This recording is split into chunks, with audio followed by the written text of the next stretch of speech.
Morning. It's great to be here. Thank you, Marvin, for that wonderful introduction. And I'm sure we have just the panel for those burning issues. And as I know my friends from Israel, we are going to see just how robust and vibrant our Israeli press is. So just remember we're in D.C., not back in Jerusalem or Tel Aviv. Having said that, we will go around with some questions, and then we'll have questions from the floor, and then we'll finish with a challenge for the panel, but we'll have to wait with that. My name is Dana Weiss, and as I said, I'm really happy to be here. Now, I want to suggest one question that we bear in mind as we go along with the questions regarding Israel's future. And the question is one that defines where you stand on the Israeli-Palestinian conflict, on the future of Israel, how the Israelis read and view their news. And the question is true for Israeli voters, it's true for Israeli prime ministers, I think it's true for White House officials, European officials, and I would suggest it is a good question for us to keep in mind as we go along this discussion. And it is a very simple question. Is time working for or against us?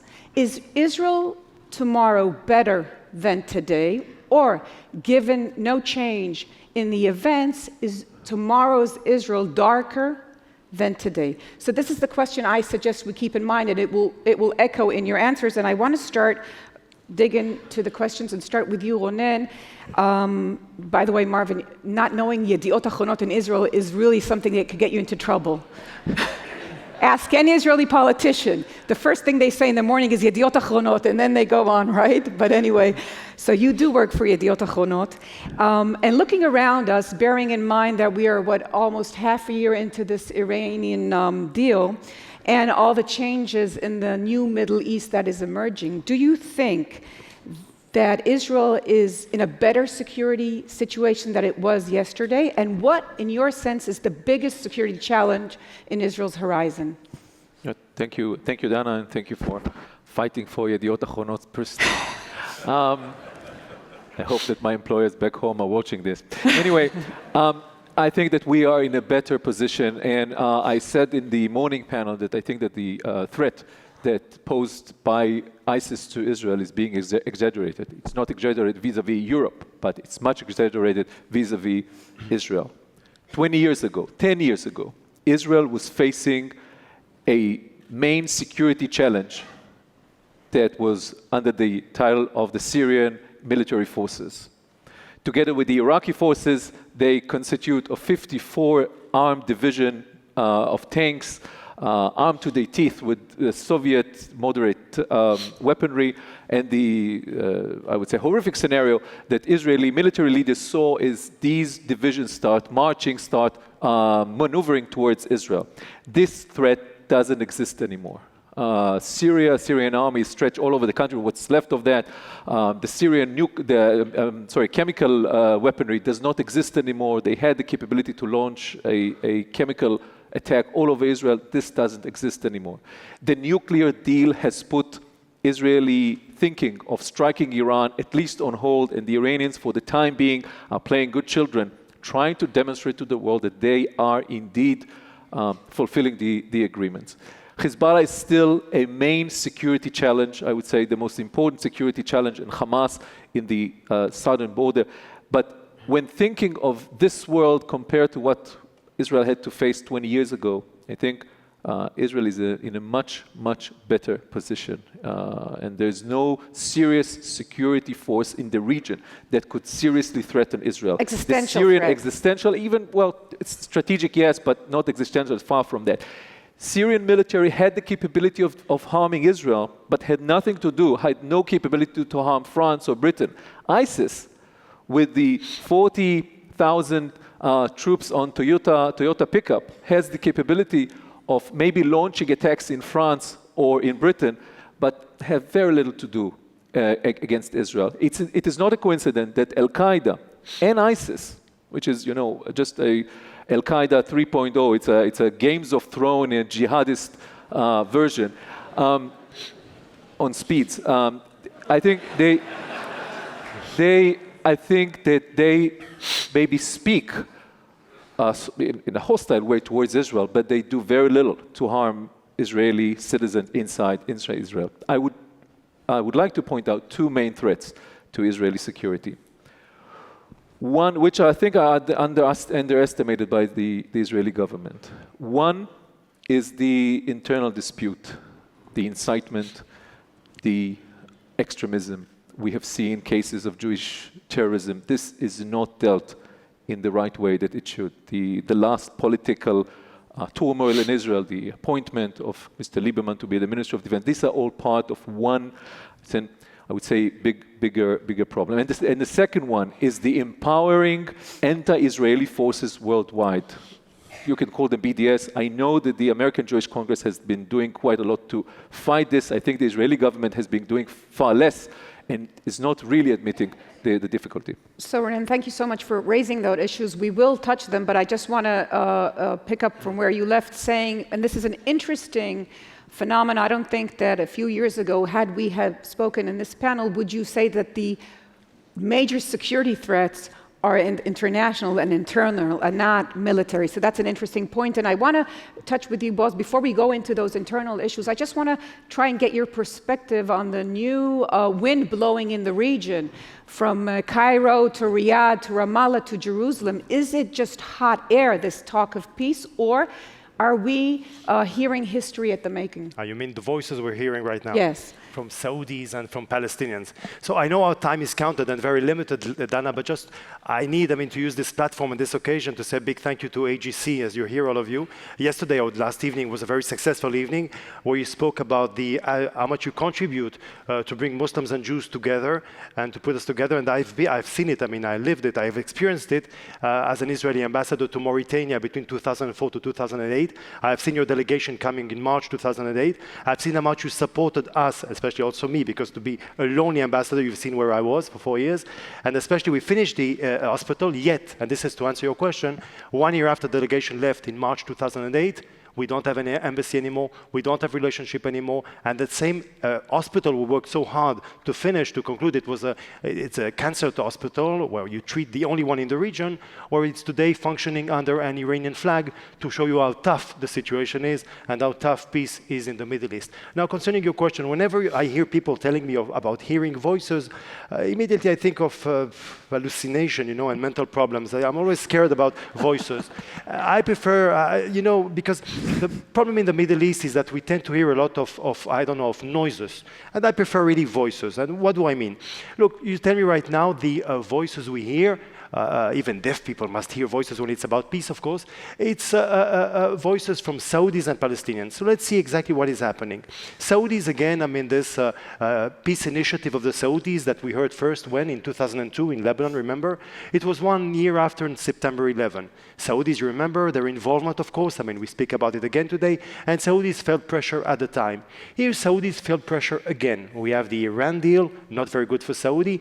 And also, another thing that is very important, the price of the barrel of oil. Right now, who would have believed that the Saudi kingdom will finish the year 2015 with a deficit of $98 billion? Would you think that? We would have said that 10 years ago with the thing that we're totally lunatics. They need international support, and they want to be in the game again, especially after what we heard last night, the fact that they're also losing America. Now, concerning Palestinians, look, ever since I was a kid, we speak about peace with Palestinians, and I do believe that we have evolved. At the time when I was a child, I wasn't even 10 years old. I remember Ronen Bergman, a newspaper. I think he wasn't writing at the time, although he started very young. I remember in that newspaper, they said that 75% of Israelis do not accept the idea of a Palestinian state. Today, if you make a survey, I think that the big majority from right-wing, Prime Minister of the right-wing, Benjamin Netanyahu, 2009, declared 2 states for 2 nations. Yet, what would be for me a voice and not a noise coming from the Palestinian would be, and you might tell me, all the crowd immediately stand up and say, for what? For what? What about accepting the idea of Zionism, which means me living as a Jew in the state of Israel? Yeah, so we'll touch on that, but I just want to make sure that I got you right. So you were saying it's noise, not voice, but I want to point out the fact that it's not just voice or noise coming from the Arab states with their interests. Of course, diplomacy is almost about interest. It has also been echoed this week by our Prime Minister and by our new Defense Minister. So indeed, even taking that into consideration, you're calling it noise. Look, I'll tell you, I still believe it's noises, yet at the same time, I do believe that Israel is totally correct to reply and to, how would I say, look, we need two to tango, and of course, I mean, if they want to, I prefer noises of peace rather than voices or noises of war. This is totally obvious. Yet at the same time, let's not forget one thing. I mean, you remember 1993, remember the Oslo Agreement? We all, even although only one in Parliament, it passed through one vote only, we all danced and happy with ourselves. You know, I learned in French universities, but I'll quote, with your permission, 2 books of a British author, Charles Dickens. He had these 2 amazing books. One was Great Expectations, and the other one, His Hard Times. You figure it out. Boaz, I'm sure you can all see Boaz's red socks, and don't let them confuse you. So I can tell you exactly why. I always fit her dress. I didn't know if it's green or red. We'll get back to you, of course. Amir, this brings us, I think, to the famous observation by Henry Kissinger, who early on noted that Israel has no foreign policy, just politics. Now, taking that in consideration, and when you look at the political forces in Israel and the demographic changes, is, in your eyes, Israel in any sense of danger to its democratic nature, and will the political system take us to a better tomorrow? 3 comments first. Marvin Israelov earlier said that the right wing now questions the left wing's Zionism or patriotism. By that standard, David Ben-Gurion was no patriot, nor was he a Zionist. Moshe Dayan was not a patriot. Yitzhak Rabin was not a Zionist. So this depiction of supporting peace as being leftist, God forbid, is questionable, to say the least. The other question that you raised regarding is time working for us or against us? Time works for those who work with it, who know how to use it, how to exploit it. And for the last at least 7 years, the government of Israel has not used time to anyone's benefit. It has stalled, it has waited, and if you are waiting, others are taking the initiative, and at least demographically, and of course in many other respects too, time is working against Israel. The third comment is regarding Boaz and the voices. We live in the land of prophets. I knew. The Bible is full of people who heard voices. Some of it came true, some of it came from Providence or who knows where from. Now, regarding your question, there is an elephant in the room, and this is corruption. The Prime Minister and his wife are involved in a series of scandals.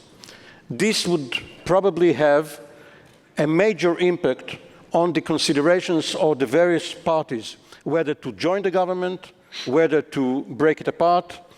Netanyahu has already called early elections once, a year and a half ago, when he was about to be involved in a scandal, and we may be heading towards new elections pretty soon if the current scandal regarding contributions which he has admitted to have received from a French friend, if that escalates into a full-fledged probe. Amir, but let's try and take a broader perspective, because this is, of course, what interests us as journalists in Israel, and we live from headline to headline. That's our job. I want you to quickly, if you can, try and answer my question, looking at the demographic changes in Israel and putting into account the political system. Do you share the voices we have heard lately, even from our former Prime Minister Barak, saying that he senses fascist elements in Israel's society and political system today, which is it's a major statement by someone like Barak?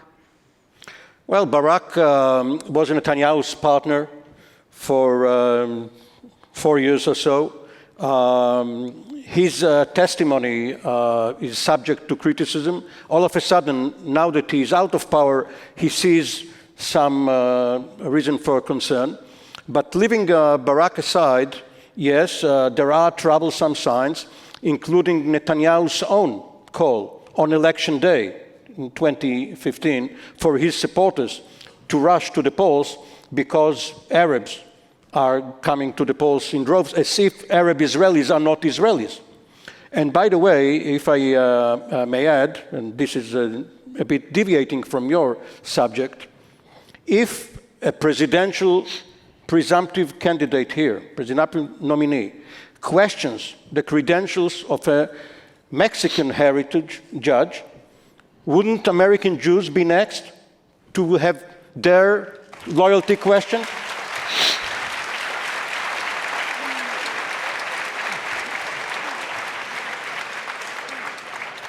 Now, conventional wisdom in Israel points to the emergence of the right, of the new solid, perhaps permanent majority regarding demographic trends. I'm not sure it's right. When Rabin won over Shamir in 1992, it could have easily turned the other way around, and we would have said, the pundits would have said, aha, it was for Dane. It's not. Netanyahu personally has never won more than approximately 1/4 in the Knesset. And of course, in our system, we have an electoral college too. It's called party leaders. Once the polls close, the party leaders convene among themselves and they choose the prime minister. So another sort of coalition can be formed and might be formed after the next elections of center, center-right, and center-left parties. So Amir is saying here, I think, that the perception that is quite common to some extent in Israel and Israel's media, and I think also abroad, that Israel has gone to the right is a misunderstanding or misinterpretation of the numbers. And if you look at the last elections, you could see that the right didn't grow as a camp. It's just the coalition. Herb, I want to try and bring into this conversation the other half of the Jewish world, and that would be, as we sit here at the AJC, there has been a sense that Israel and the Jews living in Israel and the Jews living abroad, mainly in the United States, are in a way going on separate paths. Do you see that in the future? Look, I think there's a bit of hyperbole in that. I think there's a bit of hyperbole in everything we say. I think we're a hyperbolic people,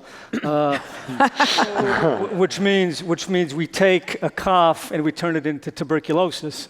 If there's a bad law in the Knesset, we say, well, this is a threat to democracy. It can't just be a bad law in the Knesset. If you have a situation where some religious soldiers don't want to hear a woman sing, we can't say that's a localized issue that can be dealt with by the commander. It means that Israel is on the way to becoming a theocratic Tehran.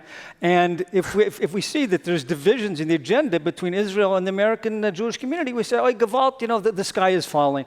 I don't think there's anything new here. I think this has been going on. We live in different realities. As Yossi said last night, our reality is significantly different than the Israeli reality. My concerns with my kids in the army and my children walking the streets of Jerusalem are significantly different than American Jewish concerns. The agendas are different.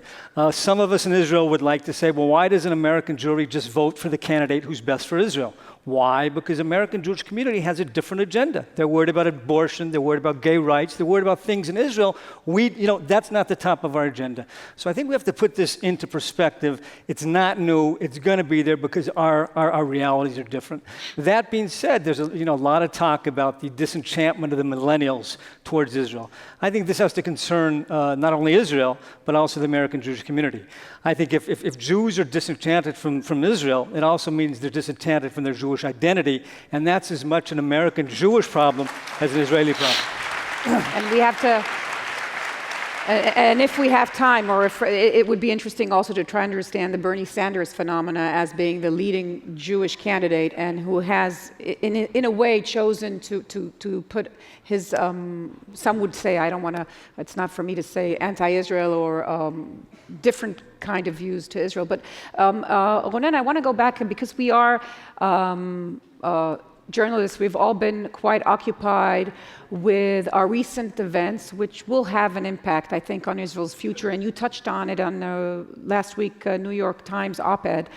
And that is what happened with the military and the political establishment in Israel, which ended up with the departure of a very esteemed defense minister, Bogi Ya'alon, and the entrance of someone who is a kind of an enigma, which is Avigdor Lieberman. despite the point that it's a beautiful story about Israel, because Lieberman, may I say, started off as a guard at a bar, a student bar in Jerusalem. He was a new immigrant, and here he is, some 10 or 20 years later, the minister of Israel. Is a great story for Olim and for the story of Israel. So we have to always keep that in mind. It sometimes slips our minds, but it's important. That's democracy. It's the Israeli dream, if you want. You can come as an Ole with no connections, and you can find yourself defense minister. And that is a nice perspective, but let's put that aside. Should there be worry with the fact that Lieberman is sitting in the defense minister, and where do you think it will take Israel, keeping in mind that we're not asking ourselves if, but when there will be another round with Hamas in the south, and hopefully not with Hezbollah up north? Then I have to address very shortly on what Herb just said, and then go back to your question. I think, Herb, that you cannot treat a law that is just about to be legislated against the left-wing NGOs, trying to mark them, diminish their activity, trying to diminish their funding from others. This is not the fact that there's a member of Knesset who proposed such a law is something isolated. The fact that you have a right-wing government who is going to fight these NGOs who are doing things for society, according to their view, you cannot isolate it, and this is to say this is just a bad law. The fact that you have a soldier in Hebron who is murdering someone who stays there, is on the ground, this is someone who cannot harm anyone, is something you can say is a bad thing to do. But the fact that he is being crowned as a hero by the extreme right is something not isolated. Not only the extreme right, the right. The right. Dana, you're absolutely right. He's crowned to be a hero by the whole right, and I think these are not isolated. To your question, Dana. Yeah, Herb, you want to? Can I respond to that? Me too. I'm not doubting that or questioning that, but what I am saying is there are checks and balances in Israel as well, right? There are checks and balances to the NGO law. You talk about those who are crowning the soldier as a hero. There's also those who are saying the guy's a horrible person. So you have both sides. Don't just take one and say, well, that's the direction where everything is going, because there are checks and balances, like in every society. I would like to hear what would be the American comment, the American public comment, if the President of the United States would make a call to someone who is charged with the massacre in My Lai, because the Prime Minister of Israel gave a call to the father of the soldier and gave his sympathy to what he did. And I think this is wrong, and I think this is almost a clear support to this dispute. Go ahead to a question. Just 1 minute, Boaz, you want to jump in quickly? Just one comment. I mean, it's concerning the soldier that is not a hero, and the fact you say that the extreme right, and then you say the right just embraced him. So we can check everything. First of all, as you noticed today, we don't need foreign media to attack Israeli government. Look at the Israeli media. So this is okay. The foreign media can sleep well at night. Boaz, we're doing a I'm going to perfect job. stop you there. I think I'm going to say that I think this is a sign of a strong democracy. We should all be proud with the Israeli press being free and being able to speak its mind. So, but let us. Go on. I applaud. Now let's check, ladies and gentlemen, the facts. Good. First of all, that soldier is not a hero. Of course he's not a hero. And don't forget, I mean, he's in the handcuffed. I mean, he's now arrested. I mean, he's going to go through trial. This is Israel. This is a country that ever since September, 34 Israelis have been killed. We've got terrorism. Look at the region around us. Look at the turmoil. Yet when an Israeli soldier from an attacking unit shoots a terrorist on the ground and kills him, he's going on trial. This is Israel. Now, this is Israel. Now, one thing I would like to ask you, concerning the support of the people. So they made a demonstration, a support demonstration for the soldier in Kikar Rabin, Kikar Malchei Israel. It used to be in Tel Aviv. How many people came? I'm asking you, how many people came? 1,000 people. This is the embracement of the society. So enough. Okay, Ronen, but that brings us back to the question about Avigdor Lieberman. The paper you work for wrote an editorial, not supporting the soldier, but basically saying he should not be, but marginally. Let's leave the soldier aside. This is just one story, and we have the whole future of Israel to deal with, and we're running out of time. And let me just remind you all that if you have question cards, and we will take questions to try and fill them in. I'm like speaking future of Israel. Yeah. To your question, in most countries, I would say that general phenomena is usually when the leaders of the intelligence community, the military establishment, usually are leading some negligence towards human rights. They pay less tribute to that. They are leading some risky military offenses and initiatives where the political level usually restrain them. In Israel, during the last years, it turned out to be the other way around. The military establishment and the intelligence chiefs are leading a battle for human rights. The soldier incident is just one of them, and they are trying to fight the political level and restrain them from taking risky military initiatives. And I think the appointment of Mr. Lieberman to be Minister of Defense can deteriorate the crisis of confidence, of trust between the political level and the chiefs of the military and intelligence establishment. Now, I don't think, Mr. Lieberman has stated that he's in favor of bombing the Aswan Dam, that that Israel should execute the leaders of Hamas in Gaza. I don't think that he's going to do so. But following your question, I think that his main test is going to be in the confrontation with our enemies that are going to come. And I think that as close as he believes we will be coming to an election, he will try to depart from Benjamin Netanyahu and to position himself to the right of Mr. Netanyahu, maybe even to the right of Mr. Bennett, therefore identifying himself or being a hawkish, strong supporter of the use of force.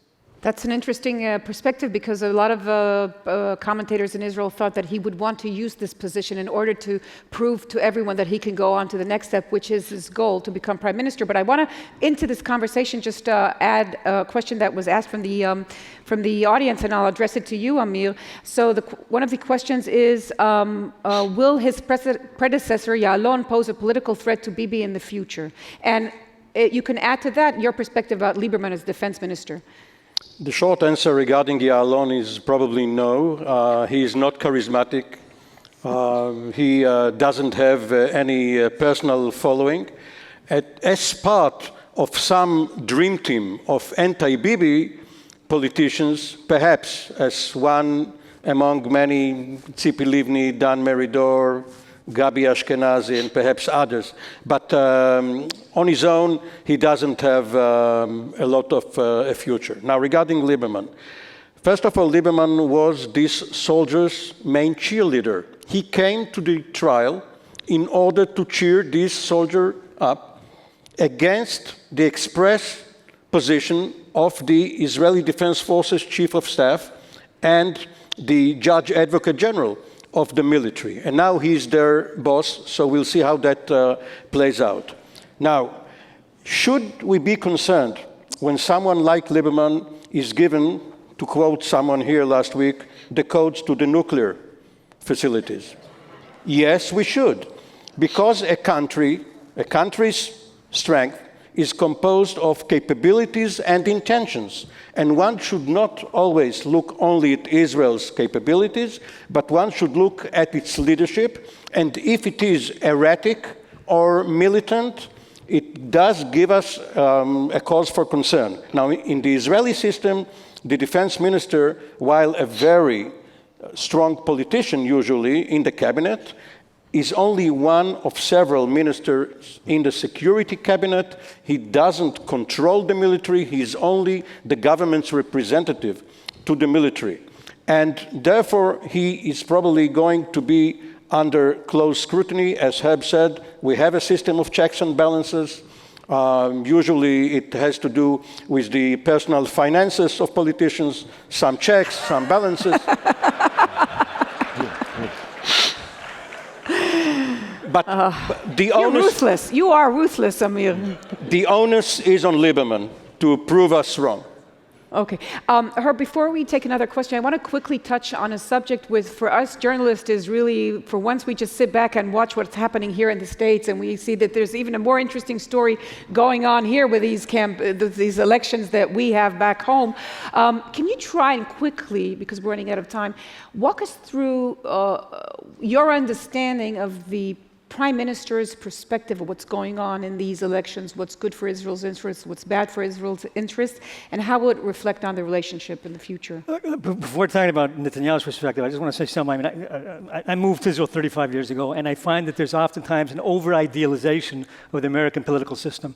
Whenever something goes wrong in Israel, people say, in a medina metukenet, in a normal country, this would never happen. We're looking at what's happening right now, and we're saying, you know,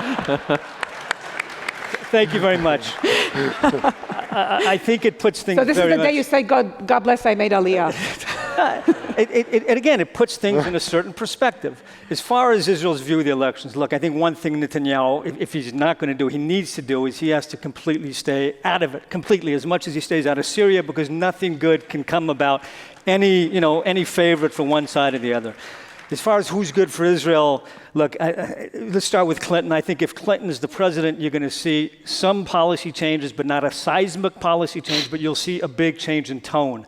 I think Clinton gets something that Obama didn't get, and I think she understands what makes Israelis tick, and that you get more from Israel with honey than vinegar. I think she understands that, look, we as Jews and Israelis, we're an insecure people because of our history, because of our region, we're insecure. We want the President of the United States to like us special, not like he likes Indonesia or Japan. But to like us special. We don't want a little kiss on the cheek behind the bus stop. We want a smooch on the lips in the public square. Right? This makes us feel secure. Obama, for a variety of reasons, could not give that to us. I think Clinton, looking at our husband won us over, and he did win us over, will change the tone fundamentally. Policy, I think, is different. Yeah. Dana, just one thing quickly, about the... So just Amir and then Ronen. Yeah. But Amir, is Israel become a bipartisan, or can we go over that and go back to is Israel post-bipartisan era? There were three flagrant occasions on which Israel intervened in domestic politics here. The first was in 1972 when Yitzhak Rabin was the ambassador, and he came out for Nixon, and Golda Meir at least tacitly approved of it. And as we know, Nixon won, resigned, Ford came in. Jimmy Carter never forgot that the Israelis and probably American Jews to some extent deserted the Democratic Party of Roosevelt and Truman and Kennedy and Johnson. The second time was when Rabin was for George Bush in 1992, only to see Clinton win, but they established close rapport, and this was forgotten. The third time was when Netanyahu established the Republikud Party, which is an amalgam of the Republican Party and Likud, and went out of its way not only to support Mitt Romney or earlier Newt Gingrich, but to be against Obama. This did not help Israel. This did not help Netanyahu personally, and Netanyahu rightly is concerned regarding the transition period between Obama and whoever, presumably Clinton, because the 1988 example of Reagan to Bush with Schultz starting the dialogue with the PLO comes to mind. Now, having covered Hillary Clinton as Secretary of State in NATO conferences and the like, she's very professional, she knows her job. Israel has nothing to fear from her presidency. Well, then very quickly. The Israelis' view of foreign relations is very narrow, very Israeli-centric. It can be summarized under the title, Haim ze tov o ra laYehudim. Is it good or bad for the Jews? I think that if you would take Clinton, the husband, not the wife, and would make him a prime minister candidate in Israel, he would be winning the next elections. Because they remember, or they see him as very, very good for the Jews. I think Israelis understand that Hillary, as Amir said, Hillary is going to be very friendly, and they still see Donald Trump as some sort of a riddle. They don't understand him. Okay, Boaz, I'm going to go into the next question from the audience. First of all, he might be right, concerning Clinton, the husband, of course. If Bibi decides not to run, maybe. Yes, continue. So the question from the audience is, when will Israel fight its next war, and who will Israel be fighting? Now, I'm asking you this, and not Ronen, because I think we already touched on the fact that the biggest threat, maybe, for Israel is not from missiles or suicide bombers or from tanks and planes. We have no tanks and planes. We have gone over the suicide bombers, and we have Iron Dome to thank for the missiles, and to thank the US and the AJC support for that. I think every Israeli should say thank you to that. But we do have this struggle on legitimacy of Israel as the biggest threat or upcoming threat. Is Israel fighting it in the right direction? Israel doing what it has? Does it have all the I don't like to say weapons, the tools that it needs? Very good question. The legitimacy of Israel, I mean, you would have asked me this question 30, 40 years ago when my state or our country or your country was born. I mean, it was exactly the same question. I would say that the war is the same war, but the means have changed. The means have changed, but it's the same story again. And I would say that now with the means that have changed and with this, it was also mentioned last night at the debate, this anti-Semitism will turn into anti-Zionism, and when you think what Zionism is, you see how much the linkage of the two. I would say that the big hypocrisy of the ones attacking the legitimacy of the State of Israel are the ones, and especially you see them in Europe especially, but you might see them also in campuses here in the United States, is the fact that now, with modern time, of course, we cannot accept the idea anymore of a nation state. We have a problem with a nation state. Why? I mean, with all the respect, why do the Jews, they need a state? Now it's a modern time, it's a state for all the citizens. I mean, that's exactly what they say. The Green Party, members of the Labour Party in Great Britain, in France, the Socialist Party, you see that a lot. But what really drives me crazy is that at the same time, you would say, on the contrary, when it comes to our neighbors or the creation or soon, I mean, we don't mind. I mean, tomorrow I have a Palestinian state beside us, a nation state for the Arabs, this is totally okay. Now, concerning the legitimacy, which is really a war that we're handling right now, permit me just a short story because of Mauritania and the help of the AGC. When I got there in July 2004, as I'm not a professional diplomat, and I knew that I'm just, I'll be there for a few years too, so the Palestinian ambassador, I really wanted to be his friend, Palestinian ambassador. I went to see him, Ambassador Siam. It was my first day in duty. If you want, I just gave my credential. And I said, listen, Ambassador, with all the respect, look at everybody around us. Who do you think is the most important ambassador for me? Show me the most important. He points out towards the American ambassador and he says, him. I said, no. He said, who? I said, you. He said, me? I said, yes. It was like a Coen Brothers movie-ish. And then I tell him, listen, Ambassador, with all the respect, I would like us to meet. I would like us to be friends. So he said, listen, this is my phone number. Call me discreetly. Why? Because you have to know that in our world, the Palestinian will never be your friend. He prefers to be the friend of the Arab ambassadors. And you're like a red fish in the aquarium. Everybody's pointing out. Anyway, I go back to my office 2 days after. He calls me. He's very shrewd. And he says, listen, Ambassador, I'm ready to meet you, but in one condition. I said, what is the condition? Let's meet in my embassy. Now I'll give you, as no one is watching and it's not filmed and nobody's here, it's in the living room or in the coffee shop, usually Israel ambassadors should not meet Palestinian ambassadors in their embassy as they don't have a state anymore. When they'll have a state, that'll be obvious. But as I'm a guest in the Foreign Office, I'm here only for just a fortnight, I thought. I was hoping 2 weeks in the desert. It was 4 years. I said, listen, with all the respect, Ambassador, I will come, of course, everybody in the ministry, not in the ministry, my embassy, sir, you cannot go, my security guys and all that. I said, look, I'm for peace. This gentleman on the contrary is the most important guy. With him, I want to be friends for the coming 2 years. I was supposed to be years. Of course, they took me there in another car. It was just a big mess, and the Mauritanians and the Israeli ambassador going to the Palestinian ambassador. And I went there, and he's an adorable person, and his wife, adorable wife, and the great coffee that I had. And he had in his house, I mean, the guy is a collector. He collects maps. He's got more maps than walls at home. He had 7 maps of the Middle East. 7 maps. I started counting in the maps. None of the maps had Israel on. Legitimacy, it starts here. Okay, so so is it indeed something rooted, some would say from anti-Semitism, some would say it's anti-Israelism, and it could be fought with diplomacy? Or, and I want to address quickly Ronen and Herb on that, is it about policy? And let's put in the two-state solution. Is there a two-state solution on the table? Is it off the table? And if it's off the table, what does it mean for Israel's future? I'm sorry, this is like a huge question, but you have to try and help us here shortly.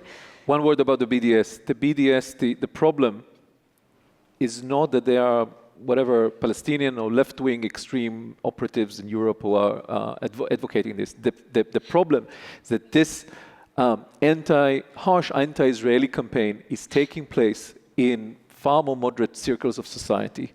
If you compare the campuses, the students, the NGOs who worked against the apartheid regime in South Africa in 1986, 1987, and I'm not making comparison between Israel and apartheid, I'm just making comparison between those who worked against apartheid very efficiently back then, you'll find parallel bodies, the same campuses, the same sort of students, of course, not the same people. And I think this is a strategic threat to Israel. We will be facing a harsh boycott against our country. Two-state solution.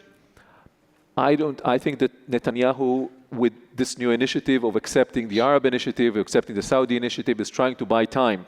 He understands that Israel needs to be in some sort of political and international discourse with the Palestinians.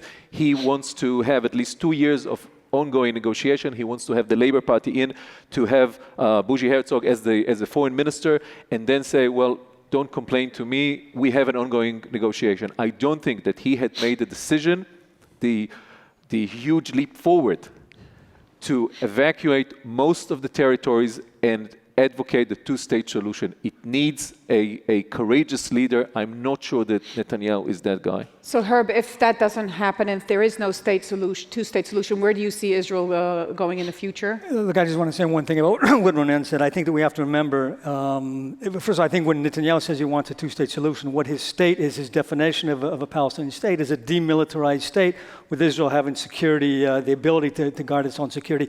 Is that something that the Palestinians will accept or not? I'm not sure. I think we also have to internalize that it's not all up to us. Yeah. It's not only what we do. There's another side.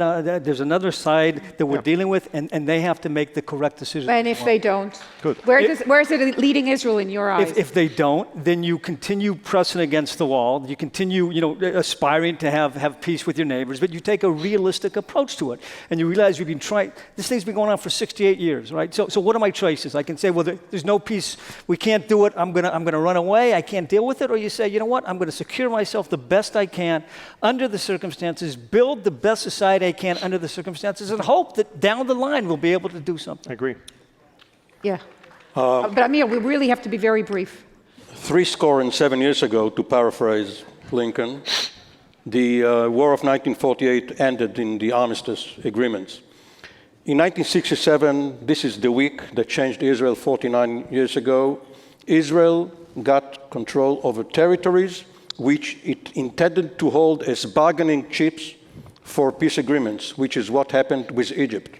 Israel has wasted most of the last 40 years after the Sadat initiative. It could have gotten similar peace agreements, first perhaps with Jordan. We wouldn't have been talking about the Palestinian state if Israel ceded to Jordan what it is now negotiating about with the Palestinians. But this is water under the Jordan River bridges. In any event, Israel has to define to itself what LBJ asked Eshkol at the LBJ ranch in Texas after the Six-Day War. What kind of Israel do you want? If it's Israel proper, fine. If it's Israel with the territories, the settlements weren't there at the time, we can't really help you. Israel will have to contend with itself as long as one half of a million settlers, which is a bit more than 5% of its population, dictate policy to the rest of the Israelis, we're in trouble. Okay, we had a quick question from the audience, and it was an interesting question, and I want to remind us all what the Jewish tradition talks about foresight, and the question was, who will be the next prime minister after Benjamin Netanyahu? Benjamin Netanyahu. Okay, so now I'm going to finish this up, and I'm going to ask you to do something that you don't usually do, or that we don't usually do, and that is try to be optimistic and take out our optimistic glasses. And I want to hear very shortly from each and every one of you as a, not just as a journalist, but as a caring citizen. You know, I say that Israel is the paradise for journalists. The problem is that we're also mothers and fathers and citizens, so there's a conflict of interest there. So, that was a joke. Yeah. They didn't get it? Okay, next time I'll work on it better. So let's go from Herb. And if you could tell me, what is it, a short story, an experience that keeps you optimistic about the miracle that Israel is? I'm optimistic for two reasons, and these are actually the two reasons I enjoy living in the country. Number one is the country's amazing resilience, right, which you see after the Second Intifada, after the Gaza war. The country doesn't give up. The country continues vibrantly, excitedly. That's something that gives you a lot of faith in the future. I'm also very optimistic because of the country's uncanny ability to find short-term solutions to problems. Not long-term solutions, but short-term solutions. You throw a problem at Israel, they're going to find, if it's in their control, they'll find an answer to it. What are the examples? How they brought down terrorism from the Second Intifada, the Iron Dome, and now which is going on with the tunnels. As far as an illustration of this psyche, this head, which gives me confidence in the future, I once read something. A guy wants to go to Mars. So he comes to Americans, he said, build me a rocket to take me to Mars. Right? He goes to NASA, he goes to MIT. Within 15 years, the Americans, with their ingenuity and their wealth, they got a rocket, takes the guy to Mars and brings him back home. Comes to Israel, says, build me a rocket to take me to Mars. He goes to the Weizmann Institute, he goes to Technion, to the whiz kids in the army. Within 3 years, the Israelis have a rocket to take him to Mars. Doesn't bring him home, but it gets him to Mars. And once he's on Mars, he'll figure out how to get home, right? And that's what gives me a lot of faith. One-liner, why you're still optimistic. Herb is right, because the famous Kennedy speech, not far from here, had to do with, within a decade, sending an American to the moon and back. And Israelis are famous for taking a one-way ticket, and perhaps their American uncle will worry about the rest. Now, optimism is very contagious, but I find it hard to share your optimism, Herb. The choice is Lennon or Lenin. Imagine, or being a Leninist, it won't get better before it gets worse. Sadly, only some disaster could shake most Israelis out of their delirium. Boaz? He was supposed to say something optimistic. That's Amir Oren being optimistic. This is optimistic. This is No, optimistic. Yeah, this is Amir I Oren have being a optimistic. You pessimistic should have one, too. seen on the other day what we would have heard. By the way, introduce Amir Oren, Haaretz newspaper, if you didn't recognize, but a good friend. Listen, what makes me optimistic? First of all, what makes me pessimistic? It's much better, it's much more healthy to be optimistic, even in the Middle East. And to tell you the truth, it's perspective. It depends when you start. Do you start analyzing things? I mean, if you wake up in the morning and you judge everything according to the last news, of course, one can be pessimistic. But if you judge, I mean, if you compare the country, let's make a comparison with 1984, for example, when there were only 4 million Jews in Israel, now about more than 8 million Israelis. And 6 million Israelis. For me, the same. On the contrary, it's a good thing that I made this little mistake. We're all the same. Today, 8 million Israelis.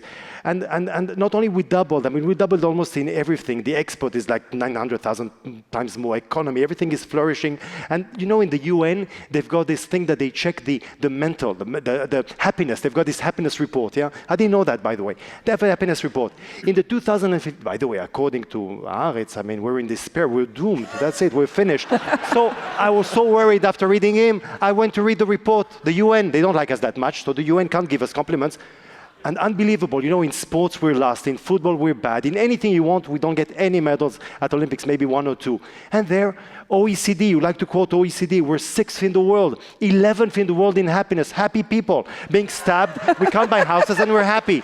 But, and why are we happy? Why are we happy, people? Because we have fulfilled the dream of our ancestors. Boaz, don't be so optimistic. Wait. You're hurting the fundraising. I told you it's good. Stop there. No, just no, to finish. No, stop finish there. I don't want to get in trouble. One sentence. What makes me optimistic? You know, it was now Pesach. My son, 3 years old, little David, he goes to religious school. He comes to me, he says, I look at David and I tell him, he said, you know, David, Pharaoh was evil. I said, these 3, why Pharaoh is evil? He didn't let us do Kiddush. Baruch Hashem, we do Kiddush, we go to the synagogue, and we have a state. Thank you very much. Ronen, final answer. I'm an optimistic, and sometimes it distorts my view of reality. Because I think that at the end of the day, we talked about the two-state solution. There's no other way people will finally understand. I hope that we won't need to go through war until they understand. They will understand. We will have peace with the Palestinians. But looking around, at the end of the day, Israel is a miracle. We look around the startup nation. The fact we just had Yedioth had an interview with the CEO of Apple. Every Apple device has at least 4 ingredients that were invented by Israelis. I think this would lead Israel to the next prosperous stage. And another I think reason for being optimistic. I have a friend. His name is Avi. He was a Haredi Jew in Israel, in Mea Shearim, and he thought it's not his way. And when he was 17, he stopped being religious. He went to the military, and I'm trying to help him. He just graduated from the IDC in Herzliya, cum laude, and he's becoming a lawyer.